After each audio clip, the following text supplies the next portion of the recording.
Hello दोस्तों, हमारी इस श्रृंखला में सीटेट में आए हुए प्रश्नों का यह दूसरा वीडियो है, जिसमें हम सीडीपी जो कि सीटेट में पूछी जाती है और जिसके पुराने प्रश्न आए हुए हैं उनके प्रश्नों को देखेंगे। यहाँ पर हमारे पास प्रश्न दिया हुआ है, पुरुष स्त्रियों की अपेक्षा ज़्यादा बुद्धिमान होते हैं। यह कथन सही हो सकता है? लैंगिक पूर्वाग्रह को प्रदर्शित करता है? बुद्धिमान के भिन्न पक्षों के लिए सही है या सही है? तो यहाँ पर स्त्री और पुरुष में बुद्धिमानी की विविधता बताई गई है, तो यहाँ पर क्या होगा? लैंगिक पूर्वाग्रह को प्रदर्शित करता है। ठीक, यह प्रश्न एक कथन जो है लैंगिक पूर्वाग्रह को प्रदर्शित करता है। यह प्रश्न सीटेट 2011 में पूछा गया है। हम इस वीडियो में सिर्फ सीटेट के आए हुए प्रश्नों को ही हल करेंगे। अब यहाँ पे हमारे पास दूसरा प्रश्न दिया है, व्यक्तिगत शिक्षार्थी एक दूसरे से डैश डैश डैश में भिन्न होते हैं। विकास की दर में, विकास क्रम में, विकास की सामान्य क्षमता में, वृद्धि एवं विकास के सिद्धांतों में। तो इसमें किसमें भिन्न हो सकते हैं? इसमें विकास की दर में। किसी की विकास की दर समान नहीं होती। ठीक, ये हमारा सीटेट 2011 का ही प्रश्न है।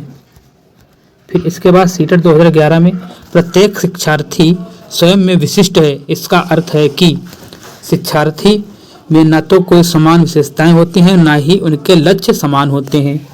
बिल्कुल आगे, शिक्षार्थी में कोई समान विशेषता नहीं होती, ना ही उनके लक्ष्य समान होते हैं, ऐसा बिल्कुल संभव नहीं है। लक्ष्य समान हो सकते हैं, विशेषताएं चाहे भले न समान हो। सभी शिक्षार्थियों के लिए एक समान पाठ्यचर्या संभव नहीं है। पाठ्यचर्या सबके लिए लगभग एक होती है। एक विषमरूपी कक्षा में शिक्षार्थियों की क्षमताओं को विकसित करना असंभव है। ये भी सही नहीं है। कोई भी दो शिक्षार्थी अपनी योग्यताओं, रुचियों और प्रतिभाओं में एक समान नहीं होते। ये बात बिल्कुल सही है। यही एक विशिष्ट अर्थ है। विशिष्ट मतलब प्रत्येक शिक्षार्थी का विशिष्ट गुण है।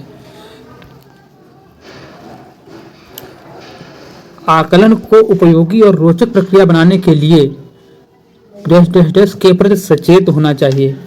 अलग अलग विद्यार्थियों में तुलना करना। विद्यार्थियों को बुद्धिमान या औसत शिक्षार्थी की उपाधि देना। शैक्षिक और सह-शैक्षिक क्षेत्रों में विद्यार्थी को सीखने के बारे में जानकारी प्राप्त करने के लिए विविध तरीकों का प्रयोग करना। नंबर डी, इसकी पुष्टि करने के लिए तकनीकी भाषा का प्रयोग करना। आकलन में उपयोगी और रोचक प्रक्रिया बनाने के लिए क्या करना चाहिए? सी आंसर, शैक्षिक और सह-शैक्षिक क्षेत्र में विद्यार्थी को सीखने के बारे में जानकारी प्राप्त करने के लिए विविध तरीकों का प्रयोग करना चाहिए। तभी कोई चीज उपयोगी और रोचक हो सकती है। ठीक, अब हमारे पास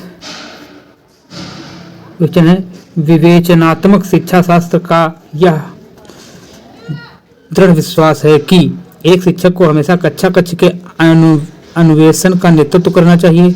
शिक्षार्थियों को स्वतंत्र रूप से तर्क नहीं करनी चाहिए। बच्चे स्कूल से बाहर क्या सीखते हैं यह अप्रासंगिक है। शिक्षार्थियों के अनुभव और प्रत्यक्षण प्रिसिपिटेशन महत्वपूर्ण होते हैं।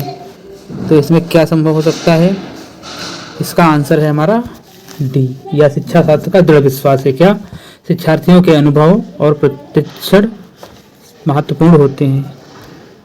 अब है, विद्यालय आधारित आकलन मुख्य रूप से किस सिद्धांत पर आधारित है? आकलन बहु किफायती होना चाहिए। बाह्य परीक्षकों की अपेक्षा शिक्षक अपने शिक्षार्थियों की क्षमताओं को बेहतर जानते हैं। किसी भी कीमत पर विद्यार्थियों को अच्छे ग्रेड मिलने चाहिए।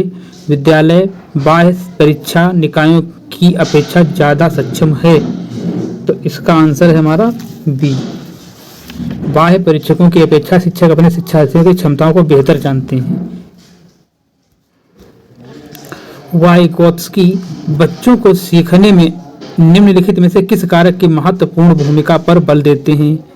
तो वाइगोत्स्की होता है सामाजिक अंतःक्रिया का सिद्धांत वाइगोत्स्की ने दिया था। ये सबको पता है।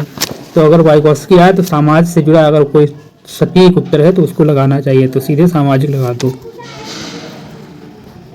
फिर हमारे पास है, एक शिक्षिका अपने आप से कभी भी प्रश्न के उत्तर नहीं देती। वह अपने विद्यार्थियों को उत्तर देने के लिए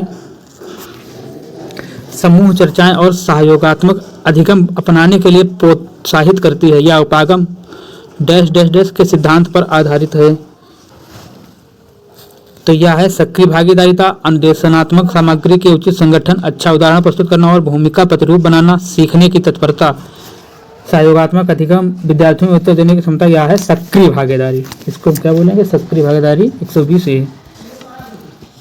अब 121 राज्य स्तर की एकल गायन प्रतियोगिता के लिए विद्यार्थियों को तैयार करते समय एक विद्यालय लड़कियों को वरीयता देता है। यह दर्शाता है लैंगिक पूर्वाग्रह, वैश्विक प्रवृत्तियां, प्रयोजनात्मक उपागम, प्रगतिशील चिंतन।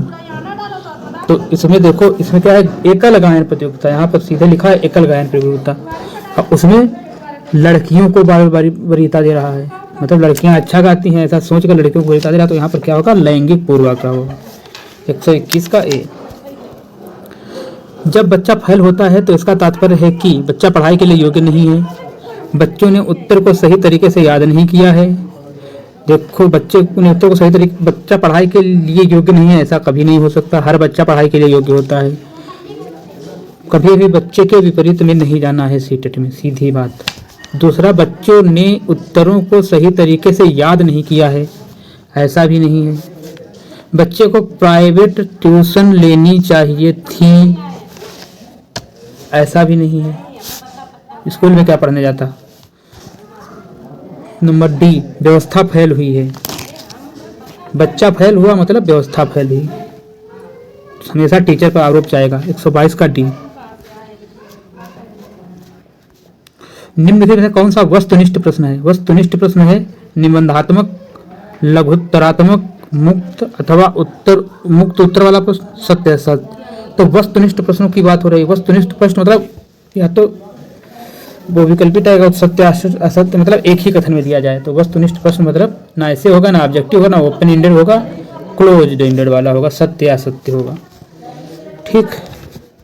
निम्नलिखित में से कौन सी प्रगतिशील शिक्षा की विशेषता है? तो इसमें प्रगतिशील शिक्षा की व्यवस्था, समय सारणी और बैठने की व्यवस्था में लचीलापन, केवल प्रस्तावित पाठ्य पुस्तकों पर आधारित अनुदेश। प्रगतिशील शिक्षा में ऐसा, जहाँ पर तो ये बात सही लग रही है, लचीलापन होना चाहिए व्यवस्था में। केवल, यहाँ पर केवल आ गया है, ऐसे शब्द भी याद रखना, जहाँ पर केवल आ जाए ऐसे तो कभी नहीं हो सकते, तो इसको भी काट दो।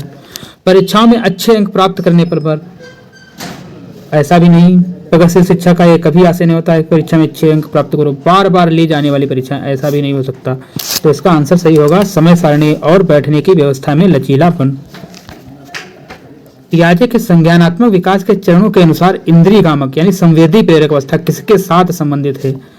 संवेदी प्रेरक अवस्था होती है 0 से 2 साल तक की। ठीक। तो पहला ऑप्शन क्या दिया है इसमें?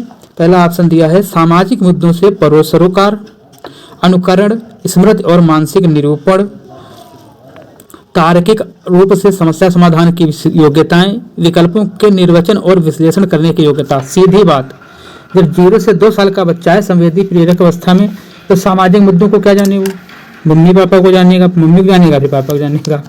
इसके बाद अनुकरण, स्मृति एवं मानसिक निरूपण, इसको यही जान सकता है। इसके नीचे तीसरा भी पढ़ो, इसका आंसर तो हमारा बी सही है, इसके बाद सी पढ़ो। तार्किक रूप से समस्या समाधान, 2 साल का बच्चा तार्किक क्या जाने। विकल्पों के निर्वचन और विश्लेषण करने की योग्यता, ऐसा भी नहीं हो सकता। केवल अनुकरण करेगा, स्मृति और मानसिक निरूपण करेगा, ये सही हो सकता है और सही है भी ये 125 का बी, क्योंकि 0 से 2 साल की अवस्था होती है संवेदी प्रेरक अवस्था। 126 कोहल वर्ग के अनुसार शिक्षक बच्चों में नैतिक मूल्य का विकास कर सकता है। कैसे व्यवहार किया जाना चाहिए, इस पर कठोर निर्देश देकर, धार्मिक शिक्षा को महत्व देकर, व्यवहार से इसके स्पष्ट नियम बनाकर, नैतिक मुद्दों पर आधारित चर्चाओं में उन्हें शामिल कर। अब कोहल वर्ग का नियम था नैतिक दुविधा से संबंधित, कोहल वर्ग का नियम नैतिक दुविधा से संबंधित, तो सीधे सीधे कुछ नहीं करना, जहां पर नैतिक है तो नैतिक है तो नैतिक है। ठीक।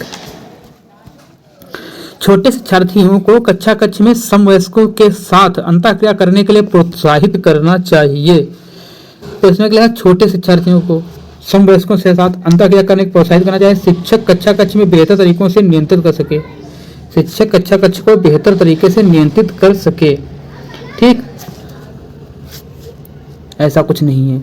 वे एक दूसरे के प्रश्नों के उत्तर सीख सकें, ऐसा कुछ नहीं है। तो रट्टू तोता वाला काम हो गया, रटने वाली क्वेश्चन। पाठ्यक्रम को बहुत जल्दी पूरा किया जा सके, ऐसा भी कुछ नहीं। वे पढ़ने के दौरान सामाजिक कौशल सीख सके।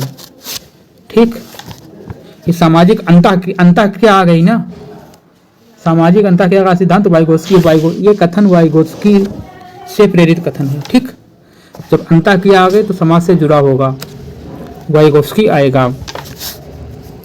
जब एक निर्योग बच्चा पहली बार विद्यालय आता है तो शिक्षक को क्या करना चाहिए? प्रवेश परीक्षा लेनी चाहिए, उसे अन्य विद्यार्थियों से अलग रखना चाहिए।